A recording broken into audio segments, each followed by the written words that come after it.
Ang unang sulat ni Pablo sa mga taga-Korinto. Unang kabanata. Mula kay Pablo na tinawag upang maging apostol ni Kristo Jesus, ayon sa kalooban ng Diyos, kasama si Sostenes na ating kapatid. Mahal kong mga kapatid sa Iglesia ng Diyos diyan sa Korinto. Kayo'y naging kaniya sa inyong pakikipag-isa kay Kristo Jesus. Tinawag niya kayo upang maging banal, kasama ng lahat ng kumikilala sa ating Panginoong Hesukristo saan mang lugar. Siya'y Panginoon nating lahat. Sumainyo nawa ang biyaya at kapayapaang galing sa Diyos na ating Ama at sa Panginoong Hesukristo.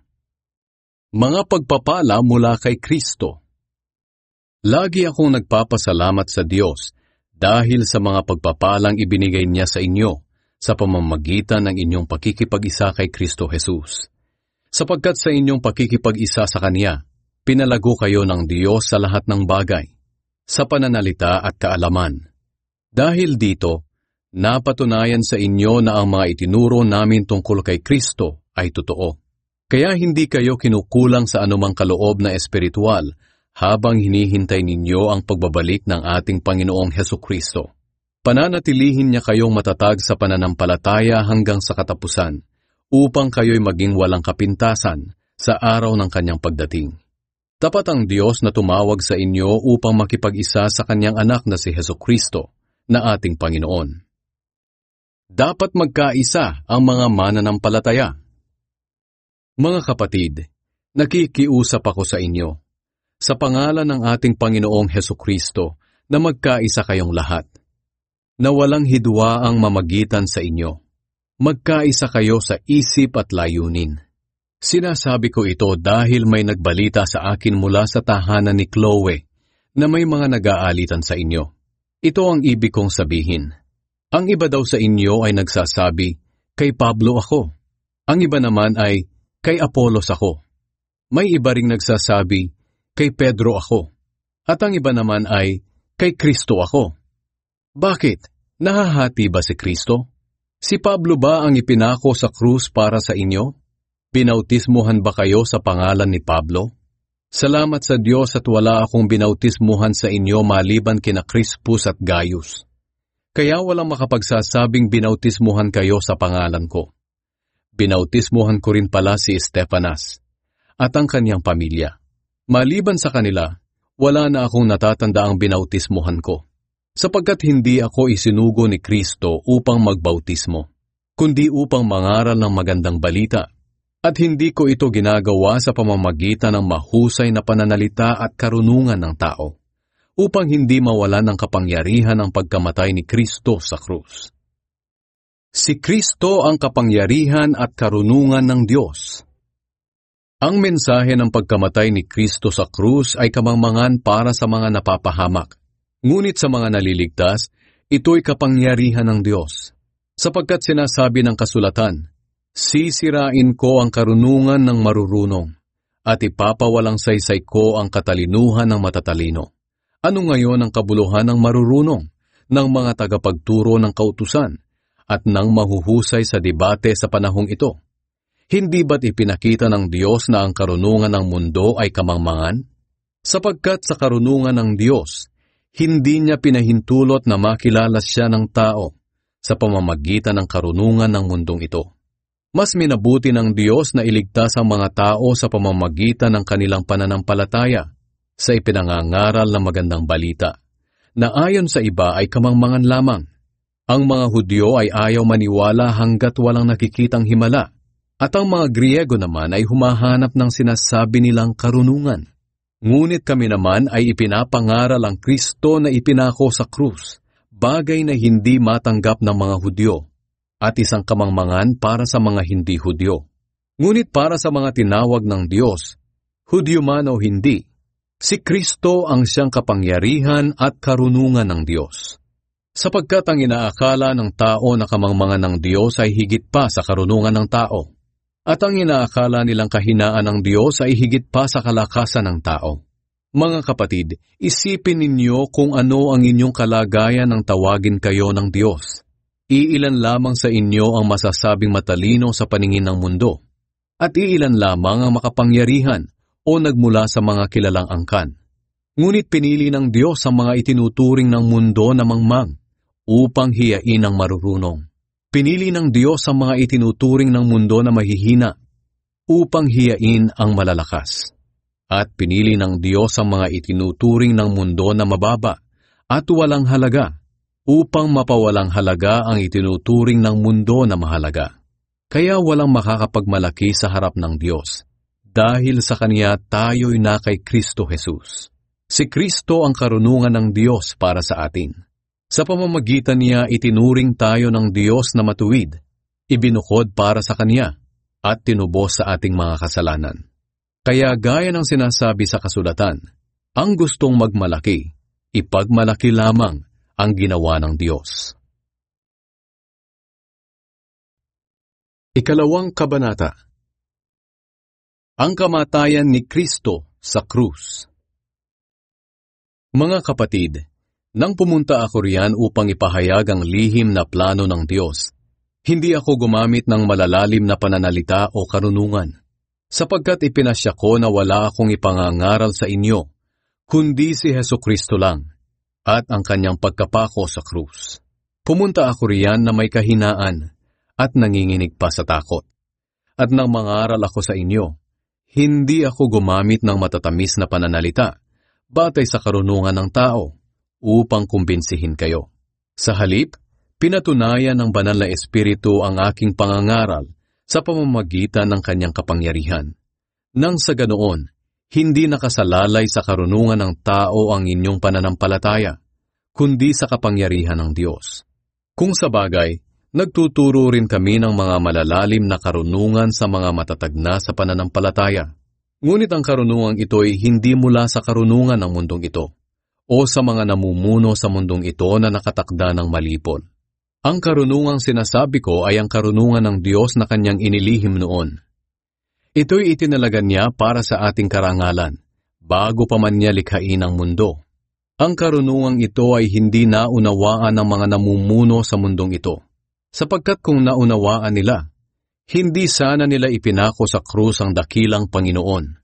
Ganito nga ang sinasabi ng kasulatan, wala pang taong nakakita, nakarinig, o nakaisip sa mga bagay na inihanda ng Diyos para sa mga nagmamahal sa Kanya. Ngunit ang mga bagay na ito'y ipinahayag na sa atin ng Diyos sa pamamagitan ng Kanyang Espiritu. Sapagkat ang lahat ng bagay ay nalalaman ng Espiritu, maging ang mga malalalim na kaisipan ng Diyos. Hindi ba't walang nakakaalam sa iniisip ng isang tao maliban sa kanyang sariling espiritu? Ganoon din naman walang nakakaalam sa iniisip ng Diyos, maliban sa kanyang espiritu. At ang espiritu na ito ng Diyos ang tinanggap nating mga mananampalataya, hindi ang espiritu ng mundong ito, upang maunawaan natin ang mga pagpapalang ibinigay sa atin ng Diyos. Kaya nga ipinangangaral namin ang mga bagay na ito sa pamamagitan ng mga salitang mula sa banal na espiritu, at hindi mula sa karunungan ng tao. Ipinangangaral namin ang espiritual na mga bagay sa mga taong pinananahanan ng espiritu. Ngunit sa taong hindi pinananahanan ng espiritu ng Diyos, hindi niya tinatanggap ang mga aral mula sa espiritu, dahil para sa kanya, ito'y kamangmangan, at hindi niya ito nauunawaan. Dahil ang mga bagay na ito'y mauunawaan lamang sa tulong ng Espiritu. Sa taong pinananahanan ng Espiritu, nauunawaan niya ang mga bagay na ito. Ngunit hindi naman siya maunawaan ng mga tao na hindi pinananahanan ng Espiritu ng Diyos. Ayon nga sa sinasabi ng kasulatan, sino ba ang nakakaalam ng isip ng Panginoon? Sino ba ang makakapagpayo sa Kanya? Ngunit tayo, taglay natin ang pag-iisip ni Kristo, kaya nakakaunawa tayo. Ikatlong kabanata. Mga lingkod ng Diyos. Mga kapatid, hindi ko kayo makausap noon bilang mga taong ginagabayan ng Espiritu ng Diyos, kundi bilang mga taong makamundo at sanggol pa sa pananampalataya kay Kristo. Ang mga ipinangaral ko sa inyo'y mga simpleng aral lamang, dahil sa hindi pa ninyo kayang unawain ang malalalim na pangaral. At kahit ngayon, hindi pa ninyo ito kayang unawain, dahil makamundo pa rin kayo. Nag-iinggitan kayo at nag-aaway-away. Hindi ba't patunay ito na makamundo pa rin kayo at namumuhay ayon sa laman? Kapag sinasabi ninyong, kay Pablo ako o kay Apolos ako, hindi ba't para kayong mga taong makamundo na nagkakampi-kampihan? Bakit? Sino ba si Apolos? At sino nga ba naman akong si Pablo? Kami ay mga lingkod lamang ng Diyos na ginamit niya upang sumampalataya kayo. At ang bawat isa sa amin ay gumagawa lamang ng gawaing ibinigay sa amin ng Panginoon. Ako ang nagtanim, at si Apolos ang nagdilig. Ngunit ang Diyos ang siyang nagpatubo. Hindi ang nagtanim at ang nagdilig ang mahalaga, kundi ang Diyos na siyang nagpapatubo nito. Ang nagtatanim at ang nagdidilig ay parehong mga lingkod lamang. Ang bawat isa sa kanila ay tatanggap ng gantimpala ayon sa kanilang ginawa. Kami ni Apolos ay nagtutulungan bilang mga manggagawa ng Diyos, at kayo'y katulad ng bukirin na ipinasasaka sa amin ng Diyos. Maihahalin tulad din kayo sa isang gusali na kanyang itinatayo, at ako naman bilang dalubhasang tagapagtayo ang siyang naglagay ng pundasyon, ayon sa kakayahang ibinigay sa akin ng Diyos. Pagkatapos iba namang manggagawa ang nagpapatuloy sa pagtatayo ng gusali. Ngunit kailangang maging maingat ang bawat nagtatayo, dahil wala ng pundasyong maaari pang ilagay, maliban sa nailagay na. At ito'y walang iba kundi si Hesukristo. May magtatayo sa pundasyong ito na gagamit ng mabuting klase ng mga materyales gaya ng ginto, pilak at mamahaling bato. Mayroon namang gagamit lamang ng kahoy, tuyong damo at dayami. Ngunit sa araw ng paghuhukom, makikita ang kalidad ng itinayo ng bawat isa dahil susubukin ito sa apoy. Kung ang itinayo ay hindi masusunog, tatanggap ng gantimpala ang nagtayo. Ngunit kung ito na may masunog, wala siyang tatanggaping gantimpala. Ganoon pa man, maliligtas siya. Ngunit tulad lamang ng isang taong nakaligtas sa sunog na walang nailigtas na kagamitan. Hindi niyo ba alam na kayo'y templo ng Diyos at ang Espiritu ng Diyos ay naninirahan sa inyo? Ang sinumang wawasak sa templo ng Diyos ay parurusahan niya, dahil banal ang templo ng Diyos, at ang templong iyon ay walang iba kundi kayo. Huwag ninyong dayain ang inyong sarili. Kung mayroon man sa inyong nag-aakala na siya'y marunong ayon sa karunungan ng mundo, kinakailangang tigilan na niya ang ganyang pag-iisip upang maging marunong siya sa paningin ng Diyos. Sapagkat ang karunungan ng mundo ay kamangmangan lamang sa paningin ng Diyos. Ayon nga sa kasulatan, hinuhuli ng Diyos ang marurunong sa kanilang katusuhan, at alam ng Diyos na ang mga pangangatuwiran ng marurunong ay walang kabuluhan. Kaya huwag ninyong ipagmalaki ang sino man, sapagkat lahat ay binigay ng Diyos sa inyo para sa ikabubuti ninyo. Ako, si Apolos at si Pedro, kaming lahat ay inyo. Maging ang mundo, ang buhay at kamatayan, ang kasalukuyan at hinaharap, lahat ng ito'y sa inyo. At kayo naman ay kay Kristo, at si Kristo naman ay sa Diyos. Ika-4 na kabanata. Mga apostol ni Kristo. Kaya dapat ituring ninyo kami ni Apolos bilang mga lingkod ni Kristo na pinagkatiwalaan ng Diyos na mangaral ng katotohanang inilihim niya noong una. At ang katiwalay dapat maging tapat. Hindi mahalaga sa akin kung ano ang iniisip ninyo o ng sino man sa akin. Ni hindi ko nga pinapahalagahan ang sarili kong opinyon. Kung sa bagay malinis ang aking konsensya, pero hindi ito nangangahulugan na wala akong kasalanan. Ang Panginoon lang ang makapagsasabi kung tama o mali ang aking ginagawa. Kaya huwag kayong humatol ng wala sa takdang panahon. Hintayin ninyo ang pagbabalik ng Panginoon. Pagdating niya, ilalantad niya ang lahat ng mga sekreto at motibo ng bawat isa. At sa panahong iyon, tatanggapin ng bawat isa ang papuring mula sa Diyos na ayon sa kanyang ginawa. Mga kapatid, ginamit kong halimbawa ang aking sarili at si Apolos upang matutunan ninyo ang ibig sabihin ng kasabihang, huwag ninyong higitan ang sinasabi ng kasulatan. Kaya huwag ninyong ipagmalaki ang isa at sabihing mas mabuti siya kaysa sa iba. Bakit sinasabi ninyong nakakahigit kayo sa iba? Ano ba ang mayroon kayo na hindi nagmula sa Diyos? Kung ang lahat ng nasa inyo ay nagmula sa Diyos, bakit nagmamalaki kayo na parang galing mismo sa inyo ang mga ito? Inaakala ninyo na nasa inyo na ang lahat ng inyong kailangan, na mayayaman na kayo at nagahari na sa kaharian ng Diyos nang wala kami. Sana nga'y nagahari na kayo nang makapaghari naman kaming kasama ninyo. Sa tingin ko, kaming mga apostol ay ginawa ng Diyos na parang pinakahamak sa lahat ng tao. Para kaming mga taong nahatulan ng mamatay, na ipinaparada sa harap ng buong mundo, sa mga tao at pati sa mga anghel. Dahil sa pangangaral namin tungkol kay Kristo, itinuturing kaming mga hangal. Ngunit kayo naman ay nag-aakalang marurunong dahil na kay Kristo kayo. Kami ay mahihina at sa palagay ninyo ay malalakas kayo. Iginagalang kayo ng mga tao habang kami naman ay hinahamak. Maging sa oras na ito, kami ay nagugutom at nauuhaw, hindi makapanamit ng maayos, pinagmamalupitan at walang matuluyan. Nagtatrabaho kami ng husto upang mabuhay. Kung nilalait kami ng mga tao, pinagpapala namin sila. Kung kami ay inuusig, tinitiis na lang namin ito. Kung kami ay sinisiraan, mahinahon kaming sumasagot. Hanggang ngayon itinuturing kaming mga basura sa mundo. Hindi ko sinusulat ang mga ito upang ipahiya kayo, kundi upang paalalahanan kayo bilang mga minamahal kong mga anak. Sapagkat kahit marami ang nag-aalaga sa inyong pamumuhay Kristiyano, iisa lamang ang inyong ama sa pananampalataya, at ako ang inyong ama. Dahil naging anak ko kayo sa pananampalataya kay Kristo Jesus, sa pamamagitan ng magandang balita na ipinangaral ko sa inyo. Kaya nakikiusap ako na tularan ninyo ako sa aking pamumuhay. At dahil nga rito pinapapunta ko riyan si Timoteo, ang aking minamahal at tapat na anak sa Panginoon. Ipapaalala niya sa inyo ang tungkol sa pamumuhay ko kay Kristo Jesus, na siya ring itinuturo ko sa lahat ng iglesia, saan mang lugar.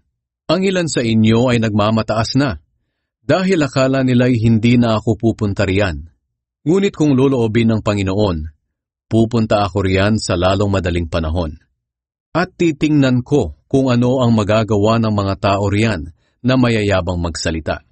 Sapagkat malalaman natin kung ang isang tao ay pinaghaharian ng Diyos sa pamamagitan ng kanyang mga gawa at hindi sa salita lamang.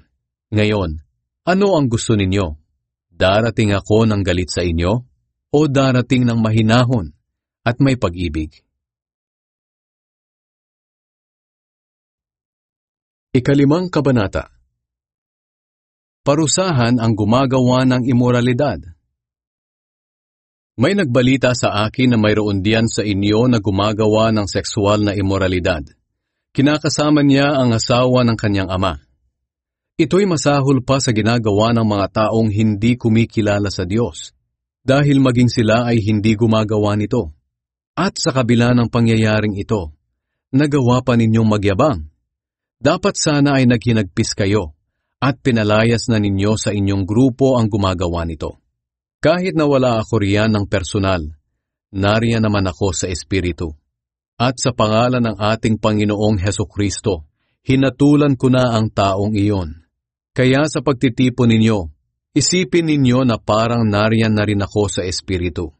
At sa kapangyarihang ibinigay sa atin ng ating Panginoong Hesukristo, ipaubaya ninyo kay Satanas ang taong iyon, upang mapahamak ang kanyang katawan at maligtas ang kanyang espiritu sa araw ng paghuhukom ng Panginoon.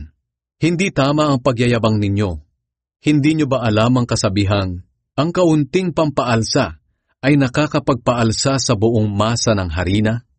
Kaya alisin ninyo ang lumang pampaalsa na walang iba kundi ang kasalanan, upang maging bago at malinis kayo. Sa katunayan, nilinis na kayo dahil inialay si Kristo para sa atin. Tulad siya ng tupang iniaalay tuwing pista ng paglampas ng anghel. Kaya ipagdiwang natin ang pistang ito, hindi sa pamamagitan ng tinapay na may lumang pampaalsa, kundi ng tinapay na walang pampaalsa, na ang ibig sabihin ay talikuran na natin ang dati nating mga kasalanan at kasamaan, at mamuhay na tayo ng malinis at tapat. Sumulat ako sa inyo noon na huwag kayong makikisama sa mga immoral. Hindi ko tinutukoy dito ang mga taong hindi sumasampalataya sa Diyos, ang mga immoral, sakim, magnanakaw at sumasamba sa Diyos-Diyosan. Dahil kung iiwasan ninyo sila, kinakailangan nyo talagang umalis sa mundong ito. Ang tinutukoy ko na huwag ninyong pakikisamahan ay ang mga nagsasabing sila'y mga kapatid sa Panginoon, pero mga immoral, sakim, sumasamba sa Diyos-Diyosan, mapanlait, lasenggo at magnanakaw. Ni huwag kayong makisalo sa kanila sa pagkain.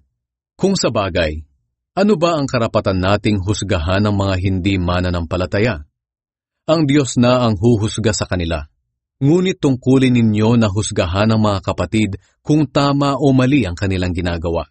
Dahil sinasabi ng kasulatan, paalisin ninyo sa inyong grupo ang taong masama. Ika-6 na kabanata. Demanda laban sa kapatid sa Panginoon. Kapag may reklamo ang isa sa inyo laban sa kanyang kapatid, bakit dinadala niya ito sa hukom na hindi sumasampalataya sa Diyos? Dapat dalhin niya ito sa mga sumasampalataya sa Diyos. Hindi niyo ba alam na sa mga huling araw tayong mga banal ang hahatol sa mga tao sa mundo? At kung kayo ang hahatol sa mga tao sa mundo, wala ba kayong kakayahang hatulan ng maliliit na bagay na iyan? Hindi niyo ba alam na tayo ang hahatol sa mga anghel? At kung kaya nating gawin ito, mas lalong kaya ninyong ayusin ang mga alitan sa buhay na ito. Kaya kung mayroon kayong mga alitan, bakit dinadala pa ninyo ito sa mga taong hindi kinikilala ng iglesia? Mahiya naman kayo. Wala na ba talagang marurunong sa inyo na may kakayahang umayos ng mga alitan ng mga mananampalataya? Ang nangyayari, nagdidemandahan ng mga magkakapatid sa Panginoon at sa harapan pa ng mga hindi mananampalataya. Kayo mismo ang talo sa pagkakaroon ninyo ng mga kaso laban sa isa't isa. Bakit hindi na lang ninyo tiisin ang mga gumagawa ng masama at nandaraya sa inyo? Ngunit ang nangyayari, kayo pa mismo ang gumagawa ng masama at nandaraya. At ginagawa ninyo ito mismo sa inyong kapatid sa Panginoon. Hindi nyo ba alam na hindi magmamana ng kaharian ng Diyos ang masasama? Huwag kayong palilinlang, sapagkat kailan may hindi magmamana ng kaharian ng Diyos ang mga immoral, sumasamba sa Diyos-Diyosan, nangangalunya, nakikipagrelasyon sa kapwa lalaki o babae, magnanakaw, sakim, lasenggo, mapanlait at mandarambong. At ganyan nga ang ilan sa inyo noon. Ngunit nilinis na kayo sa inyong mga kasalanan, at ibinukod na kayo ng Diyos para maging Kanya. Itinuring na kayong matuwid dahil sa Panginoong Hesukristo at sa Espiritu ng ating Diyos. Maaaring may magsabi sa inyo ng ganito, pwede kong gawin ang kahit ano. Totoo iyan.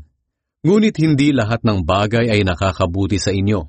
Kaya kahit pwede kong gawin ang kahit ano, hindi naman ako paaalipin dito. Maaari rin namang sabihin ng iba, ang pagkain ay ginawa para sa tiyan, at ang tiyan ay para sa pagkain. Totoo iyan. Ngunit darating ang araw na pareho itong sisirain ng Diyos. Ang katawan ay hindi para sa sexual na imoralidad, kundi para sa paglilingkod sa Diyos. At ang Diyos ang nag-iingat nito. Ang katawan natin muling bubuhayin ng Diyos sa huling araw, tulad ng ginawa niya sa ating Panginoon. Hindi ba tayong mga mananampalataya ay bahagi ng katawan ni Kristo? Iyan ang dahilan kung bakit hindi talaga natin maaaring gamitin ang ating katawan na bahagi ng katawan ni Kristo sa pakikipagtalik sa babaeng bayaran. Hindi ba't ang nakikipagtalik sa ganoong babae ay nagiging kaisang katawan niya? Sapagkat sinasabi sa kasulatan, silang dalaway magiging isa. At kung nakikipag-isa tayo sa Panginoong Hesukristo, kaisa niya tayo sa Espiritu. Kaya lumayo kayo sa sexual na imoralidad. Ang ibang kasalanang ginagawa ng tao ay walang kinalaman sa kanyang katawan. Ngunit ang gumagawa ng sexual na imoralidad ay nagkakasala sa sarili niyang katawan. Hindi ba't ang katawan ninyo ay templo ng banal na espiritong nasa inyo at tinanggap ninyo mula sa Diyos? Kung ganoon, ang katawan ninyo ay hindi sa inyo, kundi sa Diyos. Dahil tinubos kayo ng Diyos sa napakalaking halaga. Kaya gamitin ninyo ang inyong katawan sa paraang ikapupuri ng Diyos. Ikapitong Kabanata. Tungkol sa pag-aasawa. Ngayon, ito naman ang masasabi ko tungkol sa mga bagay na isinulat ninyo sa akin. Mas makabubuti sa isang lalaki kung hindi na lang mag-aasawa. Ngunit dahil sa marami ang natutuksong gumawa ng sexual na imoralidad, mas mabuti pa na mag-asawa na lang ang bawat lalaki o babae. Dapat tuparin ng lalaki ang kanyang tungkulin sa kanyang asawa, at ganoon din naman ang babae, sapagkat ang lalaki ay may karapatan sa katawan ng kanyang asawa, at ganoon din naman ang babae sa kanyang asawa. Kaya huwag ninyong ipagkait ang pagsiping sa inyong asawa. Maliban na lamang kung napagkasunduan ninyong ipagpaliban ito, upang mailaan ninyo ang inyong mga sarili sa pananalangin. Ngunit pagkalipas ng inyong pinagkasunduan, magsiping na uli kayo, dahil baka hindi na kayo makapagpigil at matukso kayo ni Satanas. Ang sinasabi ko'y hindi isang utos, kundi mungkahi lamang. Kung pwede lang, gusto ko sanang kayong lahat ay maging katulad ko na walang asawa. Ngunit may kanya-kanyang kaloob sa atin ng Diyos, at hindi ito pare-pareho. Ngayon, ito naman ang masasabi ko sa mga wala pang asawa at sa mga byuda. Mas mabuti kung magpatuloy na lang kayo sa kalagayan ninyong iyan. Ngunit kung hindi kayo makapagpigil sa inyong sarili, mag-asawa na lang kayo. Mas mabuti na ito kaysa sa magkasala kayo, dahil sa matinding pagnanasa ng laman. Ngayon, sa inyong mga may asawa, may utos ako na sinabi mismo ng Panginoon. Hindi dapat hiwalayan ng lalaki ang kanyang asawa, at ganoon din naman ang babae sa kanyang asawa.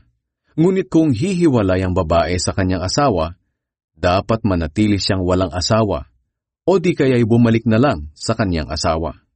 Sa iba naman, ito ang masasabi ko. Ito'y opinyon ko lang, walang sinabi ang Panginoon tungkol dito.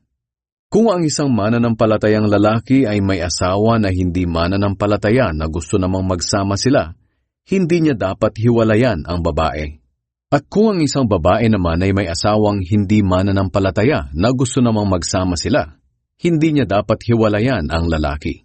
Sapagkat ang lalaking hindi mananampalataya ay tinatanggap ng Diyos dahil sa kanyang mananampalatayang asawa. At ang babaeng hindi mananampalataya ay tinatanggap din ng Diyos dahil sa kanyang mananampalatayang asawa. Dahil kung hindi, maging ang mga anak nila ay hindi tatanggapin ng Diyos. Ngunit ang totoo, tinatanggap din sila ng Diyos. Ngunit kung gustong humiwalay ng asawang hindi mananampalataya, hayaan siyang humiwalay. Sa ganitong pangyayari ay wala nang pananagutan ang mananampalatayang asawa, dahil tinawag tayo ng Diyos upang mamuhay ng mapayapa.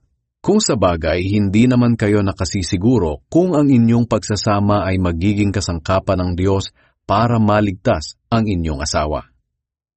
Mamuhay ayon sa kalagayang ibinigay ng Diyos. Ang bawat isa sa inyo ay dapat mamuhay ayon sa kalagayan na ibinigay ng Panginoon sa Kanya. Dapat manatili siya sa Kanyang kalagayan nang tinawag siya ng Diyos. Ito ang iniuutos ko sa lahat ng iglesia. Halimbawa, kung ang isang lalaki ay tuli nang siya'y tawagin ng Diyos, hindi na niya dapat baguhin ang kanyang kalagayan. At kung hindi pa siya tuli nang siya'y tawagin, hindi na niya kailangang magpatuli pa, sapagkat hindi mahalaga kung tuli ang isang lalaki o hindi. Ang mahalaga ay ang pagsunod sa mga utos ng Diyos. Kaya mamuhay ang bawat isa ayon sa kanyang kalagayan nang tinawag siya ng Diyos. Ikaw ba'y isang alipin ng tawagin ng Diyos? Hindi na bale, ngunit kung may magagawa ka naman para maging malaya, samantalahin mo ito. Sapagkat ang alipin ng tawagin siya ng Panginoon ay malaya na sa harap ng Panginoon. Ang tao namang malaya ng tawagin siya ay alipin na ngayon ni Kristo. Binili kayo ng Diyos sa malaking halaga, kaya huwag kayong basta magpaalipin sa tao. Kaya nga mga kapatid, mamuhay ang bawat isa sa inyo ayon sa kanyang kalagayan nang tawagin siya ng Diyos. Tungkol sa mga walang asawa at mga byuda. Ngayon, tungkol naman sa mga walang asawa, wala akong utos mula sa Panginoon. Ngunit bilang isang mapagkakatiwalaan dahil sa awa ng Diyos, ito ang aking masasabi. Dahil sa mga kahirapan ngayon, mas mabuti kung magpatuloy na lang kayo sa inyong kalagayan. Kaya kung ikaw ay may asawa na, huwag mong hihiwalayan ang iyong asawa. At kung ikaw naman ay wala pang asawa, mas mabuti na huwag ka na lang mag-asawa. Ngunit kung mag-asawa ka man, hindi ka nagkasala. At kung mag-asawa ang isang dalaga, hindi rin siya nagkasala. Kaya ko lang sinasabi sa mga wala pang asawa na manatili na lang na ganoon dahil gusto kong maiwasan nila ang mga hirap ng buhay may asawa. Ang ibig kong sabihin mga kapatid, maikli na lang ang natitirang panahon. Kaya ang mga may asawa ay dapat nang mamuhay na parang walang asawa. Ang mga umiiyak naman na parang hindi umiyak. Ang mga nagagalak na parang hindi nagagalak. At ang mga bumibili na parang hindi bumibili para sa sarili. Ang mga gumagamit ng mga bagay dito sa mundo ay hindi dapat mawili sa mga bagay na ito. Dahil ang mga bagay sa mundong ito ay lilipas. Gusto ko sanang maging malaya kayo sa mga alalahanin sa mundong ito. Kung ang isang lalaki ay walang asawa, ang pinagkakaabalahan niya ay ang mga gawain ng Panginoon at kung paano siya magiging kalugod-lugod sa kanya. Ngunit ang lalaking may asawa ay abala sa mga bagay dito sa mundo, kung paano niya mapapaligaya ang kanyang asawa. Dahil dito, hati ang kanyang isipan. Ganoon din naman sa mga babae. Kung ang isang babae walang asawa, ang pinagkakaabalahan niya ay ang paglilingkod sa Panginoon at nais niyang ilaan ang kanyang buong buhay sa paglilingkod sa Kanya. Ngunit ang babaeng may asawa ay abala sa mga bagay dito sa mundo, kung paano niya mapapaligaya ang kanyang asawa. Sinasabi ko lamang ito para sa inyong kabutihan. Hindi ko kayo pinagbabawalang mag-asawa. Gusto ko lamang hanggat maaari ay maging maayos at walang hadlang ang inyong paglilingkod sa Panginoon. Ngayon, tungkol naman sa mga magkasintahan. Kung sa palagay ng lalaki ay hindi tama ang ikinikilos niya sa kanyang nobya dahil sa pagnanasa, at sa palagay niya ay dapat na silang magpakasal, mas mabuti ngang magpakasal na sila. Hindi ito kasalanan. Ngunit kung nagpasya ang lalaki na hindi na lang niya pakakasalan ng kanyang nobya, at hindi na lang siya mag-aasawa dahil kaya naman niyang magpigil sa sarili, mabuti rin ang kanyang ginagawa. Kaya mabuti kung mag-aasawa siya. Ngunit mas mabuti kung hindi. Ang babae nakatali sa kanyang asawa habang nabubuhay pa ito. Ngunit kung patay na ang kanyang asawa, maaari na siyang mag-asawa uli. Pero dapat sa isang mananampalataya. Para sa akin, mas maligaya siya kung hindi na lang siya mag-asawang muli. Opinyon ko lang naman ito. Ngunit sa tingin ko'y ito rin ang itinuturo ng Espiritu ng Diyos na nasa akin. Ikawalong kabanata. Tungkol sa mga pagkain na inialay sa mga Diyos-Diyosan.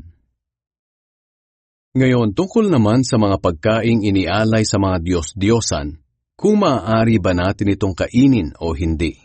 Kahit marami na ang ating nalalaman, dapat nating tandaan na kung minsan ang kaalaman ay nagpapayabang sa tao. Mas mahalaga ang pagmamahalan, dahil ito'y nakapagpapatatag sa atin.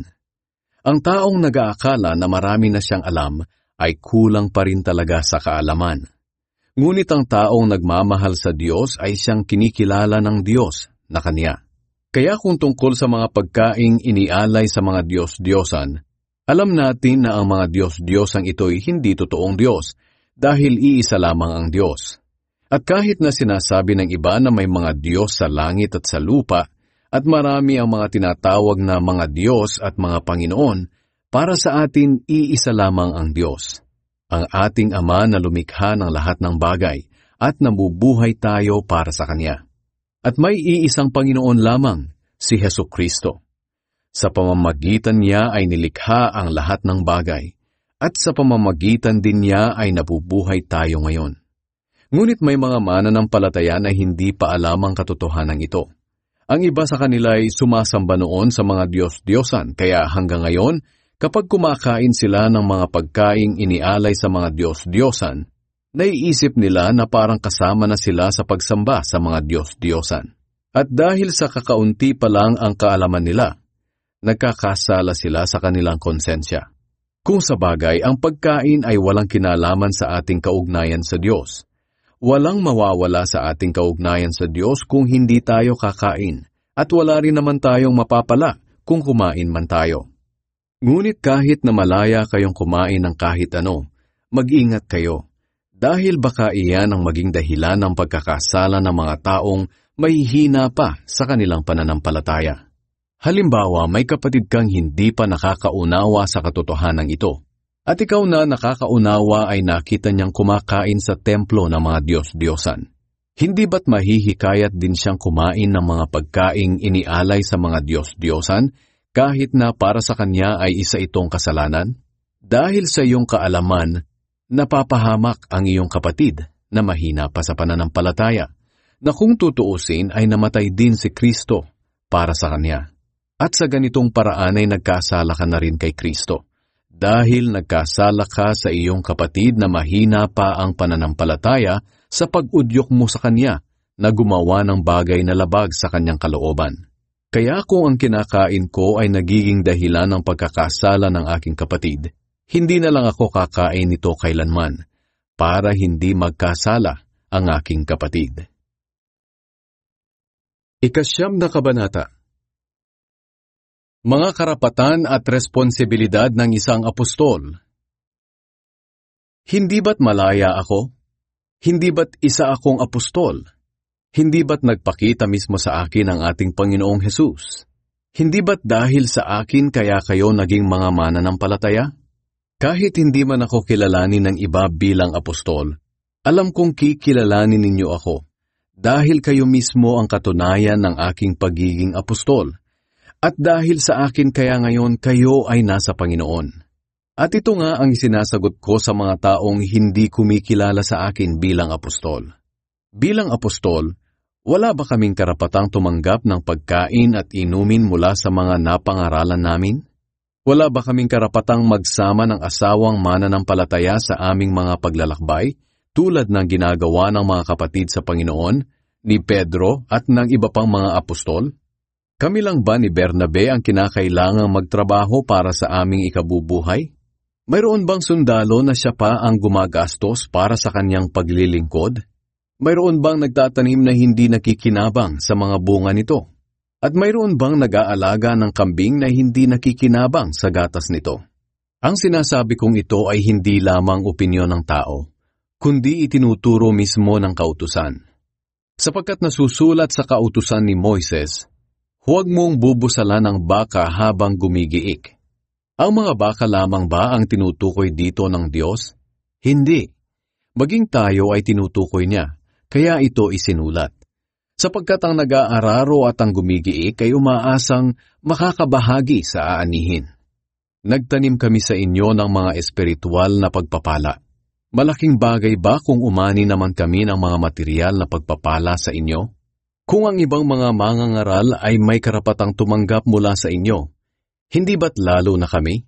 Ngunit kahit may karapatan kami ay hindi kami humingi sa inyo. Tiniis namin ang lahat upang sa ganoon ay walang maging hadlang sa pagpapalaganap ng magandang balita tungkol kay Kristo. Hindi nyo ba alam na ang mga naglilingkod sa templo ay tumatanggap ng pagkain mula sa templo? At ang mga naglilingkod sa altar ay tumatanggap din ng parte sa mga bagay na inialay sa altar. Sa ganito rin namang paraan, iniutos ng Panginoon na ang mga tumanggap ng magandang balita ay dapat tumulong sa mga pangangailangan ng mga nangangaral ng magandang balita para mabuhay sila. Ngunit hindi ko ginamit ang karapatan kong iyan, at hindi ako sumusulat sa inyo upang magbigay kayo sa akin ng tulong. Mas gugustuhin ko pang mamatay kaysa sa maalis ang karapatan kong ipagmalaki ito. Hindi ko ipinagmamalaki ang pangangaral ko ng magandang balita, dahil tungkulin ko ito. Nakakaawa ako kung hindi ko ipapangaral ang magandang balita. Kung ginagawa ko ito ng kusang loob, may maaasahan akong gantimpala. Ngunit ang totoo, ginagawa ko lamang ang aking tungkulin dahil ito ang gawaing ipinagkatiwala ng Diyos sa akin. Ano ngayon ang gantimpala ko? Ang itinuturing kong gantimpala ay ang kaligayahan na ako'y hindi nagpapabayad sa aking pangangaral ng magandang balita, kahit may karapatan akong tumanggap ng bayad sa pangangaral ko nito. Kahit hindi ako isang alipin, nagpaalipin ako sa lahat upang makahikayat ako ng mas marami na sasampalataya kay Kristo. Sa piling ng mga kapwa ko Hudyo, namumuhay ako bilang Hudyo upang mahikayat ko silang sumampalataya kay Kristo. Kaya kahit wala man ako sa ilalim ng kautusan ng mga Hudyo, sinusunod ko ito upang madala ko sila sa pananampalataya. Sa piling naman ng mga hindi Hudyo, namumuhay ako na parang wala sa ilalim ng kautusan upang madala sila sa pananampalataya. Hindi nangangahulugan na hindi ko na sinusunod ang mga utos ng Diyos, dahil ang totoo, sinusunod ko ang mga utos ni Kristo. Sa mahihina pa ang pananampalataya, nakikibagay ako upang mapatatag ko sila kay Kristo. Nakikibagay ako sa lahat ng tao upang sa kahit anong paraan ay mailigtas ko ang ilan sa kanila. Ginagawa ko ang lahat ng ito sa ikalalaganap ng magandang balita upang makabahagi rin ako sa mga pagpapala nito. Sa ating pagsunod sa Diyos ay para tayong mananakbo.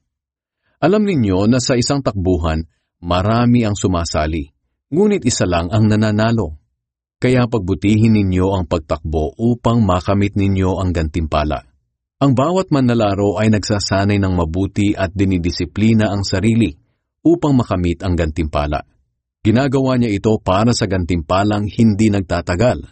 Ngunit ang gantimpalang hinahangad natin ay magtatagal magpakailanman. Kaya nga may layunin at direksyon ang aking pagtakbo. Kumbaga sa isang boksingero, hindi ako sumusuntok sa hangin. Dinidisiplina ko ang aking katawan at sinusupil ko ang masasamang pagnanasa nito. Dahil baka pagkatapos kong ipangaral ang magandang balita sa iba, ay ako pa ang hindi makatanggap ng gantimpala mula sa Diyos. Ikasampung Kabanata. Babala sa pagsamba sa mga Diyos-Diyosan. Mga kapatid, gusto kong malaman ninyo ang nangyari sa aming mga ninuno noon na kasama ni Moises. Ginabayan sila ng Diyos sa pamamagitan ng isang ulap na nanguna sa kanila at tinulungan sila sa kanilang pagtawid sa dagat na pula. Sa pamamagitan ng ulap at ng dagat ay parang binautismuhan sila bilang mga tagasunod ni Moises. Kumain silang lahat ng pagkaing mula sa Diyos at uminom din silang lahat ng inuming ibinigay niya dahil uminom sila ng tubig na pinaagos ng Diyos mula sa bato. Ang batong iyon na sumama sa kanila ay walang iba kundi si Kristo. Ngunit sa kabila nito, karamihan sa kanila ay gumawa ng hindi kalugod-lugod sa Diyos at dahil dito, nangalat ang kanilang mga bangkay sa ilang. Ang mga nangyaring iyon sa kanila ay nagsisilbing aral sa atin para mabigyan tayo ng babala upang hindi tayo maghangad ng masasamang bagay tulad ng ginawa nila. Huwag kayong sumamba sa mga Diyos-Diyosan tulad ng ginawa ng iba sa kanila. Sapagkat sinasabi sa kasulatan, nagpista ang mga tao, nag-inuman at nagsayawan sa pagsamba nila sa mga Diyos-Diyosan. Huwag kayong gumawa ng sexual na imoralidad tulad ng ginawa ng iba sa kanila. Kaya pinarusahan sila ng Diyos at 23,000 ang namatay sa kanila sa loob lang ng isang araw. Huwag ninyong subukin ang Panginoon tulad ng ginawa ng iba sa kanila. Kaya namatay sila sa tuklaw ng mga ahas. Huwag din kayong mareklamo tulad ng ilan sa kanila. Kaya pinatay sila ng anghel ng kamatayan. Ang mga bagay na ito'y nangyari bilang halimbawa sa atin at isinulat upang magsilbing babala sa ating mga nabubuhay sa panahong nalalapit na ang katapusan ng lahat. Kaya kung iniisip ninyo na matatag na kayo sa inyong pananampalataya, mag-ingat kayo at baka mahulog kayo sa kasalanan. Walang pagsubok na dumarating sa inyo na hindi naranasan ng ibang tao. Ngunit maaasahan natin ang pangako ng Diyos na hindi niya tayo pababayaang subukin ng higit pa sa ating makakaya. Kaya kung dumaranas kayo ng pagsubok, gagawa siya ng paraan para mapagtagumpayan ninyo ito. Kaya mga minamahal, huwag kayong sasamba sa mga Diyos-Diyosan. Sinasabi ko ito sa inyo bilang mga taong nakakaunawa, kaya pag-isipan ninyo ang sinasabi ko. Sa tuwing nagtitipon tayo bilang pag-alaala sa kamatayan ni Kristo, may iniinom tayo na ating pinasasalamatan sa Diyos, at may tinapay din tayong hinahati-hati at kinakain. Hindi ba't pakikibahagi ito sa dugo at katawan ni Kristo? Kaya nga iisang katawan lang tayo, kahit maraming bahagi, dahil iisang tinapay lang ang ating pinagsasaluhan. Tingnan ninyo ang mga Israelita. Ang mga kumakain ng mga handog ay mga kabahagi sa gawain sa altar. Ano ang ibig kong sabihin? Sinasabi ko ba na may kabuluhan ng mga Diyos-Diyosan o ang pagkaing inihandog sa kanila? Hindi.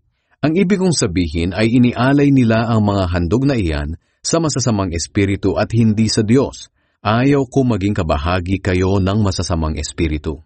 Hindi tayo maaaring makiinom sa baso ng Panginoon at sa baso ng masasamang espiritu. At hindi rin tayo maaaring makisalo sa hapag ng Panginoon at sa hapag ng masasamang espiritu. Gusto ba nating magselos ang Panginoon? Mas makapangyarihan ba tayo kaysa sa Kanya? Maaari nating gawin ang kahit ano, pero hindi lahat ay nakakabuti o nakakatulong. Huwag lamang ang sarili ninyong kapakanan ang inyong isipin, kundi ang kapakanan din ng iba. Kumain kayo ng anumang nabibili sa pamilihan ng karne, at huwag nang magtanong kung ito ba'y inihandog sa mga Diyos-Diyosan o hindi, upang hindi na kayo usigin ng inyong konsensya. Sapagkat sinasabi ng kasulatan, ang mundo at ang lahat ng naroroon ay pag-aari ng Panginoon. Kung imbitahan kayo ng isang hindi mananampalataya sa isang salo-salo at gusto ninyong dumalo, kainin ninyo ang anumang ihain sa inyo nang hindi na nagtatanong kung ito ba'y inihandog sa mga Diyos-Diyosan o hindi, upang hindi na kayo usigin ng inyong konsensya. Ngunit kung sinabihan kayo na ang pagkain ay inihandog sa mga Diyos-Diyosan, huwag na kayong kumain, alang-alang sa nagsabi nito sa inyo, upang walang mabalis ang konsensya. Hindi ang inyong konsensya ang ibig kong tukuyin, kundi ang konsensya ng inyong kapwa. Maaaring sabihin ng iba sa inyo, bakit ko hahadlangan ang gusto ko dahil lang sa konsensya ng iba? Bakit ako susumbatan sa pagkain ko ng isang bagay na ipinagpasalamat ko naman sa Diyos? Ito ang maisasagot ko riyan. Ano man ang inyong gawin, kumain man o uminom, gawin ninyo ang lahat sa ikapupuri ng Diyos. Huwag kayong gagawa ng kahit anong makakatisod sa pananampalataya ng mga Hudyo o hindi Hudyo o sa Iglesia ng Diyos. Sundin ninyo ang aking ginagawa. Sinisikap ko na sa lahat ng aking ginagawa ay matutulungan ko ang lahat. Hindi ang sarili kong kapakanan ang aking iniisip, kundi ang kapakanan ng iba upang maligtas sila. 11 kabanata. Kaya nga, tularan ninyo ako, gaya ng pagtulad ko kay Kristo. Ang pagtatakip sa ulo kapag sumasamba. Pinupuri ko kayo dahil lagi ninyo akong inaalala. At sinusunod ninyo ang mga itinuro ko sa inyo. Ngayon, gusto kong malaman ninyo na si Kristo ang ulo ng bawat lalaki, at ang lalaki ang siya namang ulo ng babae, at ang Diyos naman ang ulo ni Kristo. Kung ang isang lalaki ay nananalangin o nagpapahayag ng mensahe ng Diyos na may takip ang ulo, nagdadala siya ng kahihiyan sa kanyang ulo na si Kristo. Ang babae namang nananalangin o nagpapahayag ng mensahe ng Diyos na walang takip ang ulo ay nagdadala ng kahihiyan sa kanyang ulo na walang iba kundi ang lalaki, at para na rin siyang nagpakalbo. Kung ayaw magtakip ng ulo ang isang babae, magpaputol na lang siya ng buhok. Ngunit kahiya-hiya naman sa babae ang magpaputol ng buhok o magpakalbo, kaya dapat siyang magtakip ng ulo. Hindi dapat magtakip ng ulo ang lalaki kapag sumasamba dahil siya'y larawan at karangalan ng Diyos. Ngunit ang babae ang karangalan ng lalaki, sapagkat hindi naman nilikha ang lalaki mula sa babae, kundi ang babae ang nagmula sa lalaki. At hindi naman nilikha ang lalaki para sa babae, kundi ang babae para sa lalaki. Kaya dapat magtakip ng ulo ang babae upang makita maging ng mga anghel na nagpapasakop siya sa kanyang asawa. Ngunit dapat ninyong tandaan na sa buhay natin sa Panginoon, kailangan ng babae ang lalaki at kailangan din ng lalaki ang babae.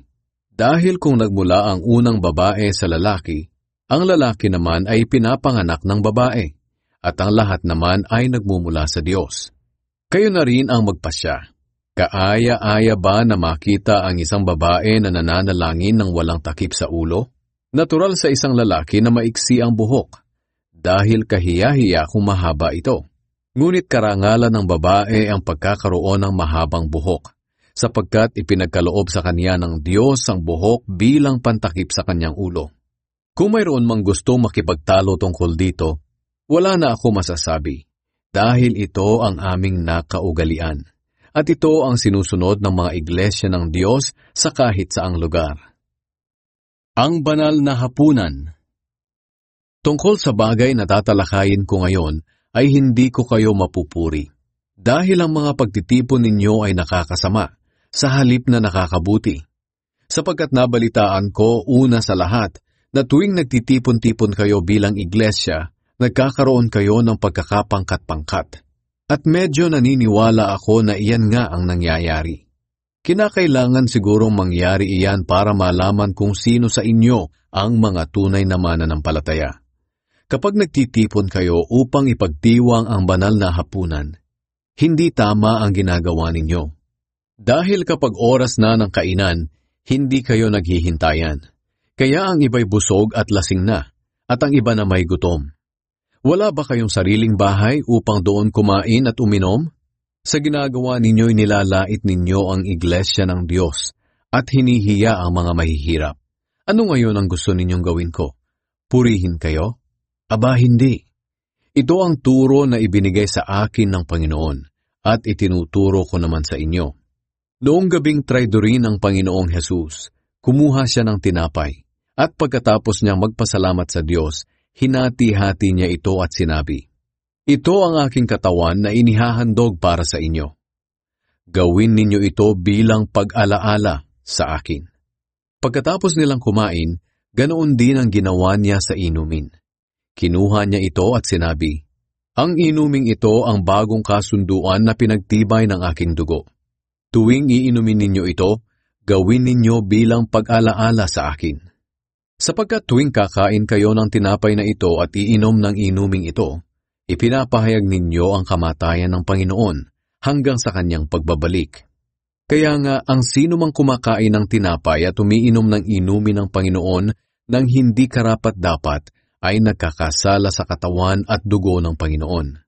Kailangang suriin ng bawat isa ang kanilang sarili bago kumain ng tinapay at uminom ng inumin. Sapagkat ang sino mang kumain at uminom nito nang hindi pinapahalagahan ang katawan ng Panginoon ay nagdadala ng kaparusahan sa kanyang sarili. At ito nga ang dahilan kung bakit marami sa inyo ang mahihina at may sakit, at ang ilan ay namatay. Ngunit kung susuriin natin ang ating sarili, kung tama o mali ba ang ating mga ginagawa, hindi tayo parurusahan ng Diyos. Kung tayo man ay pinarurusahan ng Diyos, dinidisiplina niya tayo upang hindi tayo maparusahang kasama ng mga tao sa mundo. Kaya nga mga kapatid, kapag nagtitipon-tipon kayo para sa banal na hapunan, maghintayan kayo. Kung may nagugutom sa inyo, kumain na muna siya sa kanyang bahay nang hindi kayo maparusahan ng Panginoon dahil sa mga ginagawa ninyo sa inyong pagtitipon. At tungkol naman sa iba pang mga bagay, saka ko na aayusin pagdating ko riyan. 12 Kabanata. Mga kaloob ng banal na espiritu. Ngayon mga kapatid, nais kong maunawaan ninyo ang tungkol sa mga kaloob ng banal na espiritu. Alam naman ninyo na noong hindi pa kayo nakakakilala sa Diyos, iniligaw kayo upang sumamba sa mga Diyos-Diyosan na hindi naman nakakapagsalita. Kaya gusto kong malaman ninyo na walang taong pinapatnubayan ng Espiritu ng Diyos ang magsasabi, "Sumpain si Jesus," at wala ring taong makapagsasabi na si Jesus ay Panginoon kung hindi siya pinapatnubayan ng banal na Espiritu. May iba't iba tayong kaloob, ngunit iisa lang ang Espiritong pinagmulan nito. May iba't ibang paraan ng paglilingkod, ngunit iisa lang ang Panginoong pinaglilingkuran natin.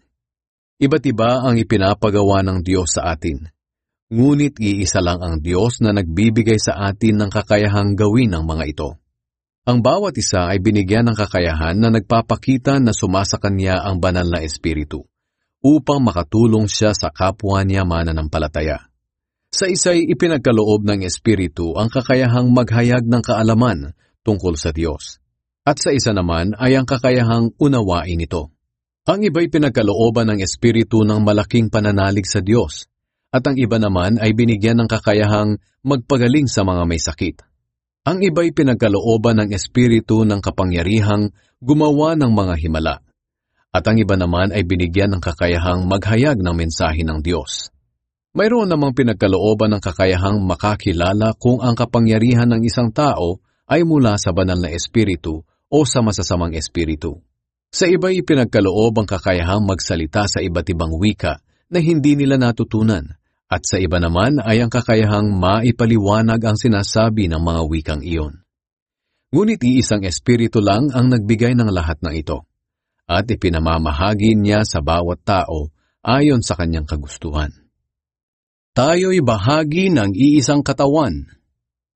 Ang katawan ng tao ay binubuo ng maraming parte, ngunit iisa pa ring katawan. Ganoon din sa ating mga mananampalataya na siyang katawan ni Kristo. Tayong lahat, Hudyo man o hindi, alipin o malaya, ay nabautismuhan sa iisang Espiritu upang maging isang katawan. At iisang Espiritu rin ang tinanggap nating lahat. Ang katawan ay binubuo ng maraming parte, at hindi ng isang parte lamang.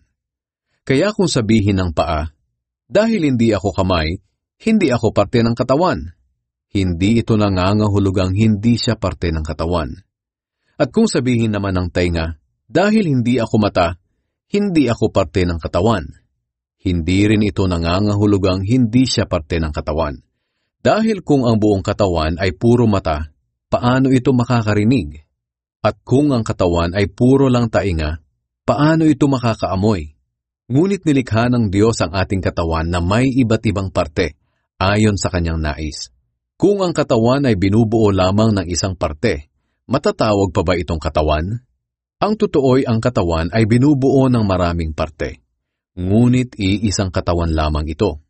Kaya hindi maaaring sabihin ng mata sa kamay, hindi kita kailangan, at hindi rin masasabi ng ulo sa paa, hindi kita kailangan. Ang totoo, ang mga parte ng katawan na parang mahina, ang siya pang kailangan. Ang mga parte ng katawan na sa tingin natin ay hindi gaanong mahalaga, ay inaalagaan nating mabuti. At ang mga parteng hindi maganda ay ating pinapaganda. Hindi na kailangang pagandahin ang mga parteng maganda na. Ganoon din nang isaayos ng Diyos ang ating katawan. Binigyan niya ng karangalan ng mga parteng hindi gaanong marangal upang hindi magkaroon ng pagkakahati-hati, kundi pagmamalasakit sa isa't isa. Kaya kung nasasaktan ang isang parte ng katawan, ang ibang parte ay nasasaktan din. At kung ang isang parte ay pinararangalan, ang ibang parte ay natutuwa rin. Kayong lahat ang bumubuo ng katawan ni Kristo, at ang bawat isa'y parte ng kanyang katawan. At sa katawang ito na walang iba kundi ang iglesia, naglagay ang Diyos ng mga sumusunod. Una, mga apostol. Pangalawa, mga propeta. Pangatlo, mga guro. Naglagay din siya ng mga gumagawa ng mga himala, mga nagpapagaling sa mga may sakit, mga matulungin, mga tagapangasiwa, at mga nagsasalita sa iba't ibang wika na hindi nila natutunan. Alam naman natin na hindi lahat ay apostol, hindi lahat ay propeta o guro. Hindi lahat ay may kapangyarihang gumawa ng mga himala, magpagaling ng mga may sakit, makapagsalita sa iba't ibang wika na hindi nila natutunan, o magpaliwanag nito. Ngunit sikapin ninyong makamtan ang mas mahalagang mga kaloob. At ngayon ay ituturo ko sa inyo ang pinakamabuti sa lahat. 13 Kabanata. Ang pag-ibig. Kung makapagsalita man ako sa iba't ibang wika ng mga tao at ng mga anghel, ngunit wala naman akong pag-ibig, Para lang akong batingaw na umaalingaw-ngaw o pompyang na tumataginting. Kung may kakayahan man akong maghayag ng mensahe ng Diyos at may pangunawa sa lahat ng lihim na katotohanan at lahat ng kaalaman, at kung mailipat ko man ang mga bundok sa laki ng aking pananampalataya, ngunit wala naman akong pag-ibig, wala akong kabuluhan. At kahit ipamigay ko man ang lahat ng aking ari-arian at ialay pati aking katawan upang sunugin, kung wala naman akong pag-ibig, wala pa rin akong mapapala. Ang taong may pag-ibig ay mapagtiis, mabait, hindi marunong mainggit, hindi hambog o mapagmataas, hindi bastos ang pag-uugali, hindi makasarili, hindi magagalitin, o mapagtanim ng sama ng loob sa kapwa, hindi natutuwa sa kasamaan, kundi nagagalak sa katotohanan, matiyaga, laging nagtitiwala, laging may pag-asa, at tinitiis ang lahat. May katapusan ang pagpapahayag ng mensahe ng Diyos at ang pagsasalita sa ibang wika na hindi natutunan. Ganoon din ang pagpapahayag ng kaalaman tungkol sa Diyos, ngunit ang pag-ibig ay walang hangganan. Hindi paganap ang ating kaalaman, ganoon din ang pagpapahayag natin ng mensahe ng Diyos. Ngunit pagdating ng araw na magiging ganap ang lahat, mawawala na ang anumang hindi ganap. Noong bata pa ako, ang aking pagsasalita, pag-iisip at pangangatwiran ay tulad ng sa bata. Ngunit ngayong ako'y mayroon ng sapat na gulang, iniwan ko na ang mga ugaling bata. Sa ngayon para tayong nakatingin sa malabong salamin. Ngunit darating ang araw na magiging malinaw ang lahat sa atin. Bahagya lamang ang ating nalalaman sa ngayon, ngunit darating ang araw na malalaman natin ang lahat, tulad ng pagkakaalam ng Diyos sa atin.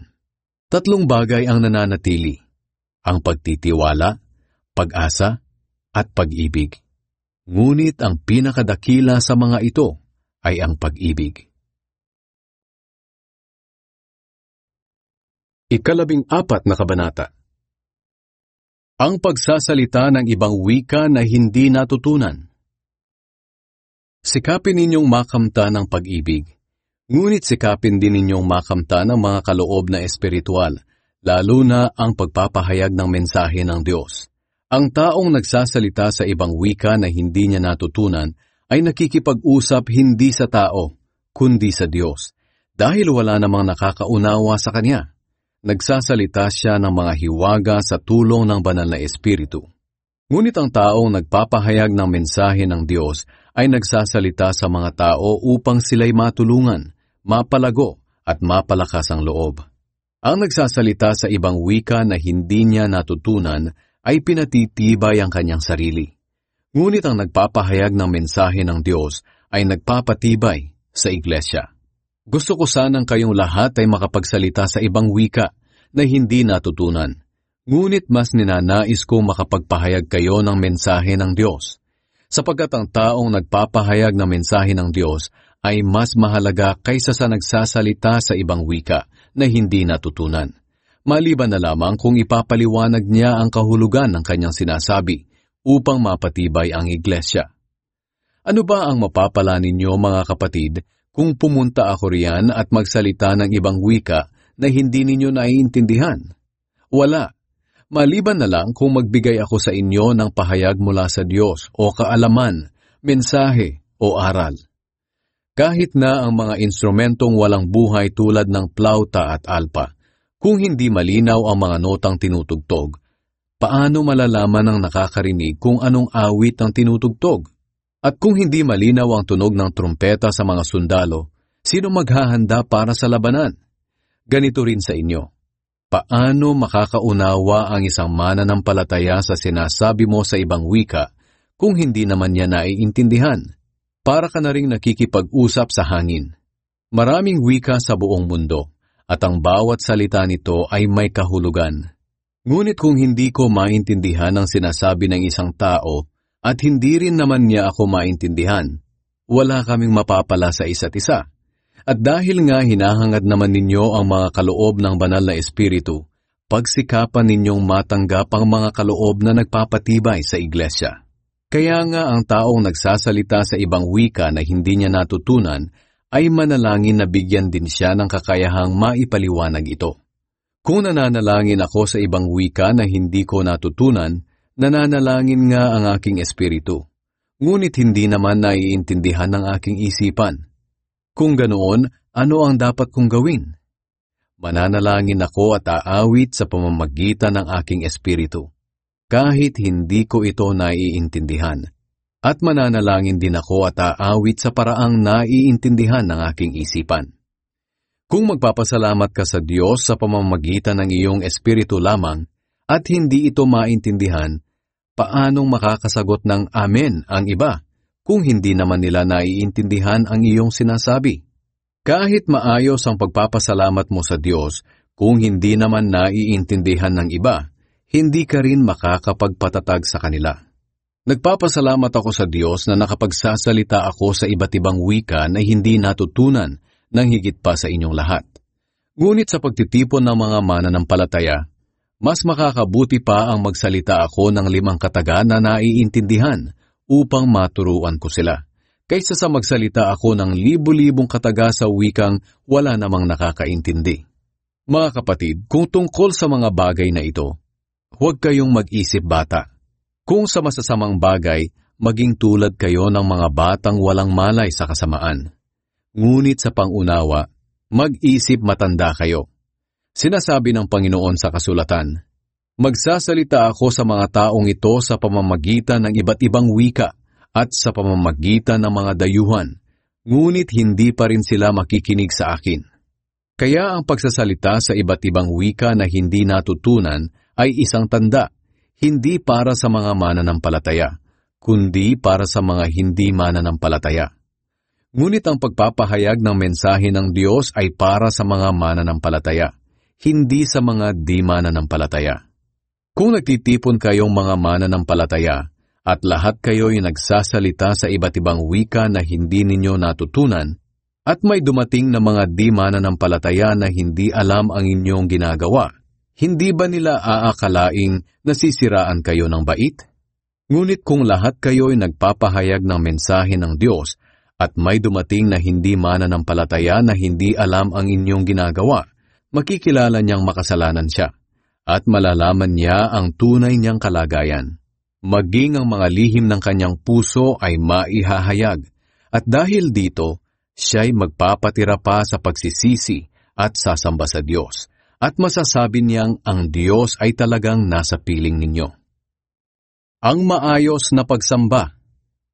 Kaya mga kapatid, ito ang nararapat ninyong gawin sa inyong pagtitipon.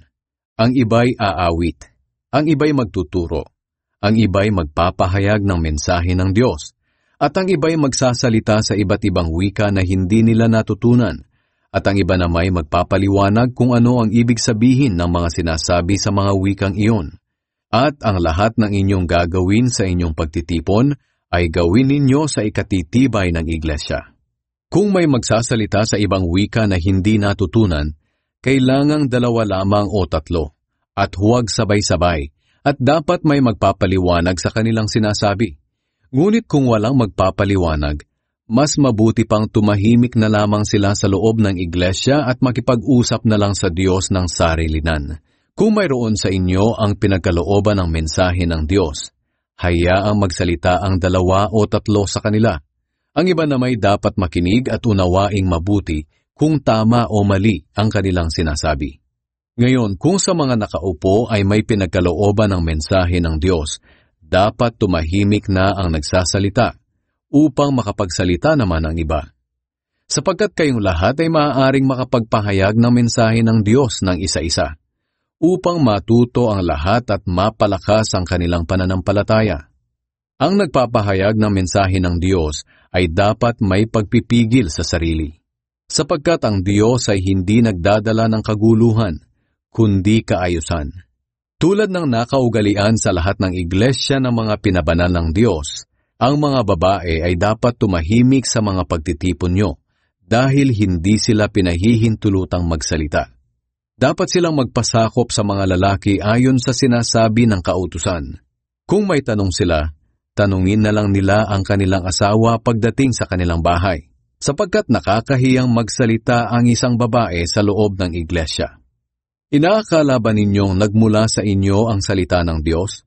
O di kaya'y kayo lang ang nakatanggap nito? Kung mayroon sa inyong nag-aakala na may kakayahan siyang magpahayag ng mensahe ng Diyos o sumasa kanya ang banal na espiritu, dapat din niyang kilalanin na ang mga sinusulat ko sa inyo'y utos mismo ng Panginoon. At kung mayroon mang hindi kumikilala sa aking mga sinasabi, ay huwag din ninyong kilalanin. Kaya mga kapatid, pakahangarin ninyong makapagpahayag kayo ng mensahe ng Diyos at huwag ninyong ipagbawal ang pagsasalita sa ibang wika na hindi natutunan. Ngunit gawin ninyo ang lahat sa maayos at wastong paraan. 15 Kabanata. Ang muling pagkabuhay ni Kristo.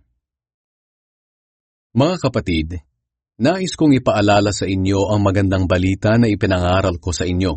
Ito ang aral na inyong tinanggap at hanggang ngayon ay pinaninindigan ninyo. Sa pamamagitan nito'y maliligtas kayo kung panghahawakan ninyong mabuti ang ipinangaral ko. Maliban na lamang kung hindi talaga tunay ang inyong pananampalataya. Sapagkat ibinigay ko sa inyo ang pinakamahalagang aral na ibinigay sa akin, na si Kristo'y namatay upang iligtas tayo sa ating mga kasalanan, ayon sa kasulatan. Inilibing siya ngunit muling nabuhay sa 3 araw, ayon din sa kasulatan. Nagpakita siya kay Pedro at sa iba pang 12 apostol. Pagkatapos, nagpakita rin siya sa mahigit 500 na mga kapatid na nagkakatipon. Karamihan sa kanila'y buhay pa hanggang ngayon, ngunit ang ilan sa kanila ay patay na. Nagpakita rin siya kay Santiago at pagkatapos sa lahat ng apostol. At sa kahuli-hulihan ay nagpakita rin siya sa akin. Ang katulad ko'y isang sanggol na ipinanganak nang wala sa panahon dahil biglaan ang aking pagkakilala sa kanya. Ako ang pinakahamak sa mga apostol at hindi nga ako karapat-dapat tawaging apostol. Dahil inusig ko ang iglesia ng Diyos. Ngunit dahil sa awa ng Diyos sa akin, naging apostol ako, at hindi nasayang ang biyayang ipinagkaloob niya sa akin, dahil higit akong nagpagal kung ihahambing sa ibang mga apostol, bagamat ito'y sa pamamagitan ng tulong ng Diyos, at hindi ng aking sarili lamang. Kaya nga walang pagkakaiba kung sila o ako ang nangangaral sa inyo. Ang mahalaga'y iisa ang aming ipinangangaral at iyon din ang inyong pinananaligan. Ang muling pagkabuhay ng mga patay. Ngayon, kung ipinangangaral namin sa inyo na si Kristo'y muling nabuhay, bakit sinasabi ng ilan sa inyo na walang muling pagkabuhay? Kung totoong walang muling pagkabuhay, nangangahulugan na maging si Kristo ay hindi rin muling nabuhay. At kung si Kristo'y hindi muling nabuhay, walang kabuluhan ang aming pangangaral, at wala ring silbi ang inyong pananampalataya. At hindi lang iyan, lalabas din na sinungaling kami tungkol sa Diyos, dahil ipinapahayag namin na binuhay niyang muli si Kristo. Ngunit hindi siya muling nabuhay kung talagang walang muling pagkabuhay. At kung si Kristo'y hindi muling nabuhay, walang silbi ang inyong pananampalataya, at hindi pa kayo napapatawad sa inyong mga kasalanan. At nangangahulugan din na ang mga mananampalataya kay Kristo na namatay na ay hindi naligtas. Kung ang pag-asa natin kay Kristo ay hanggang sa buhay na ito lamang, tayo ang pinakakawawa sa lahat ng tao. Ngunit ang totoo, muling nabuhay si Kristo bilang katibayan na muling bubuhayin ang mga patay. Dahil sa isang tao na si Adan, dumating ang kamatayan sa lahat ng tao. At dahil din sa isang tao na si Kristo, muling mabubuhay ang mga patay. Sapagkat kung paanong tayong mga tao ay mamamatay dahil sa kaugnayan natin kay Adan, ganoon din naman dahil sa ating kaugnayan kay Kristo, tayong lahat ay muling mabubuhay. Ngunit may kanya-kanyang takdang panahon ang muling pagkabuhay. Unang nabuhay si Kristo. Pagkatapos, ang mga na kay Kristo naman ang bubuhayin pagbalik niya rito sa mundo. At pagkatapos nito, darating ang katapusan.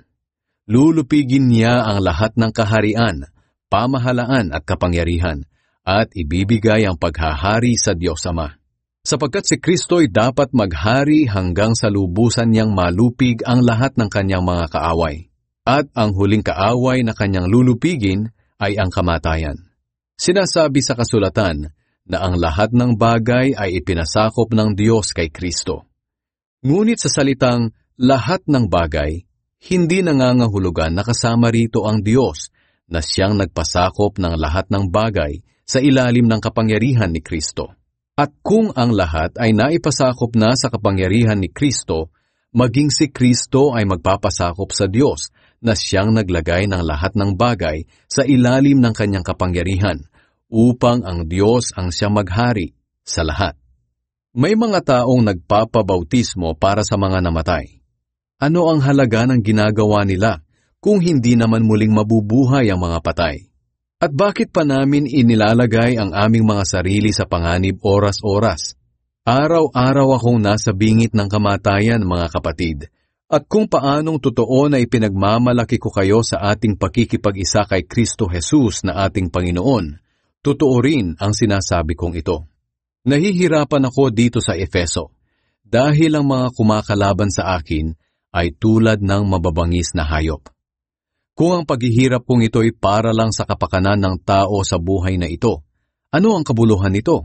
Kung totoong hindi na mabubuhay ang mga patay, mabuti pang sundin na lang natin ang kasabihang, kumain tayo't uminom, dahil baka bukas mamamatay na tayo. Huwag kayong palilin lang sa kasabihang iyan. Sa halip, ito ang inyong paniwalaan. Ang masasamang kasamay nakakasira ng mabuting ugali. Magpakatino kayo at talikuran nyo na ang kasalanan. Sinasabi ko ito upang mahiya kayo sa inyong sarili, dahil may ilan sa inyo na mali ang pagkakakilala sa Diyos. Ang katawan sa muling pagkabuhay. Maaaring may magtanong, paano bubuhayin muli ang mga patay?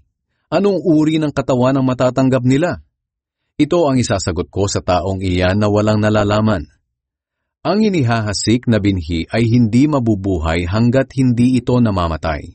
At kahit anong binhi ang itanim mo, trigo man o ibang binhi, magiging iba ang anyo nito kapag tumubo na. Ang Diyos ang nagbibigay anyo sa binhing iyon, ayon sa kanyang kalooban. At ang bawat binhi ay may kanya-kanyang anyo kapag tumubo na. Ganoon din sa katawan. Hindi lahat ng katawan ay pare-pareho. Iba ang katawan ng tao, ng hayop, ng ibon at ng isda. May mga katawang panlupa at may mga katawang panlangit, at ang bawat isa'y may kanya-kanyang kagandahan. Iba ang kagandahan ng katawan dito sa lupa, at iba rin naman ang kagandahan ng katawan doon sa langit. Iba ang ningning ng araw sa ningning ng buwan, at iba rin naman ang ningning ng mga bituin. At kahit ang mga bituin ay may iba't ibang ningning. Ganyan din sa muling pagkabuhay ng mga patay. Ang katawang inilibing ay mabubulok. Ngunit kapag ito'y muling binuhay, hindi na ito mabubulok kailanman. Ang katawang inilibing ay pangit at mahina. Ngunit kapag ito'y muling binuhay, ito'y maganda na at malakas. Ang katawang inilibing ay panlupa. Ngunit kapag ito'y muling binuhay, ito'y panlangit na. Sapagkat kung mayroong katawang panlupa, ay mayroon din namang katawang panlangit. Sinasabi sa kasulatan, ang unang tao na si Adan ay binigyan ng buhay. Ngunit ang huling Adan na si Kristo ay espiritong nagbibigay buhay. Hindi ang panlangit na katawan ang nauna, kundi ang panlupa. At pagkatapos noon ay ang panlangit naman. Ang unang tao na si Adan ay mula sa lupa, ngunit ang pangalawang tao na si Kristo ay mula sa langit. Ang katawang panlupa ay katulad ng katawan ng tao na gawa sa lupa, at ang katawang panlangit ay katulad ng katawan ng nagmula sa langit. Kaya kung paanong ang katawan natin ngayon ay katulad ng kay Adan na nagmula sa lupa, darating ang araw na ang katawan natin ay magiging katulad ng kay Kristo na nagmula sa langit. Mga kapatid, ito ang gusto kong sabihin. Ang ating katawan na binubuo ng laman at dugo ay hindi magkakaroon ng bahagi sa paghahari ng Diyos. Ang katawang ito na nabubulok ay hindi maaaring makatanggap ng buhay na walang hanggan. Ngunit makinig kayo. dahil may sasabihin ako sa inyo na isang lihim. Hindi lahat sa atin ay mamamatay. Ngunit tayong lahat ay bibigyan ng bagong katawan, sa isang iglap, sa isang kisap mata, kasabay ng pagtunog ng huling trompeta. At sa pagtunog ng trompeta ay muling bubuhayin ang mga patay, at bibigyan ng katawang hindi nabubulok. At tayong mga buhay pa ay bibigyan din ng bagong katawan, sapagkat itong katawan nating nabubulok at namamatay ay dapat mapalitan ng katawang hindi nabubulok at hindi namamatay. At kapag ang katawang ito na nabubulok at namamatay ay napalitan na ng katawang hindi nabubulok at hindi namamatay, matutupad na ang sinasabi sa kasulatan na nalupig na ang kamatayan, ganap na ang tagumpay. Nasaan o kamatayan ang iyong tagumpay? Nasaan na ang iyong kapangyarihan? May kapangyarihan lamang ang kamatayan sa atin dahil sa kasalanan. At may kapangyarihan ang kasalanan sa atin dahil mayroong kautusan.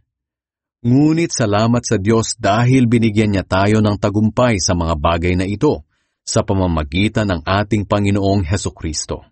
Kaya nga mga minamahal na kapatid, magpakatatag kayo at huwag manghina sa inyong pananampalataya.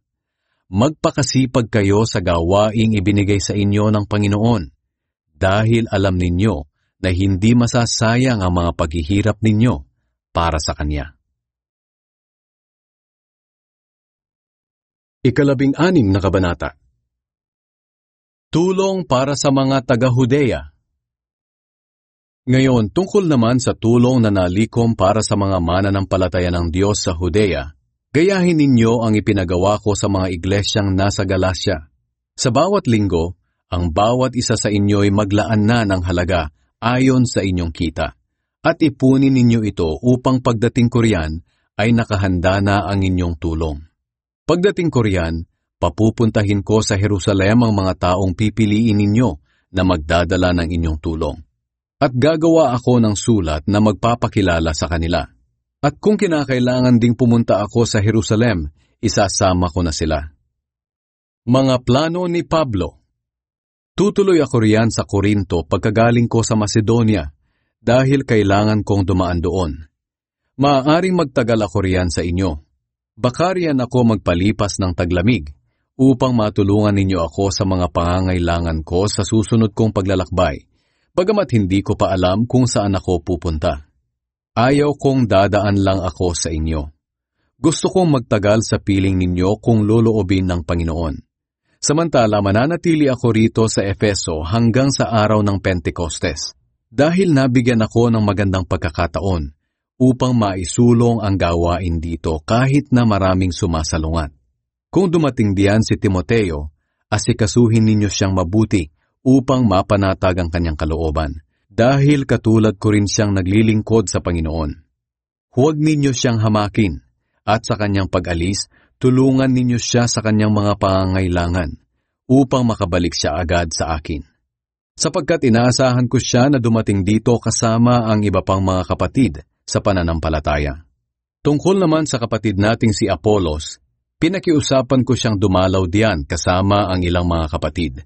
Ngunit hindi pa raw sila makakapunta riyan. Dadalaw na lang daw siya kung mayroon siyang pagkakataon. Katapusang tagubilin. Maging listo kayo at magpakatatag sa inyong pananampalataya.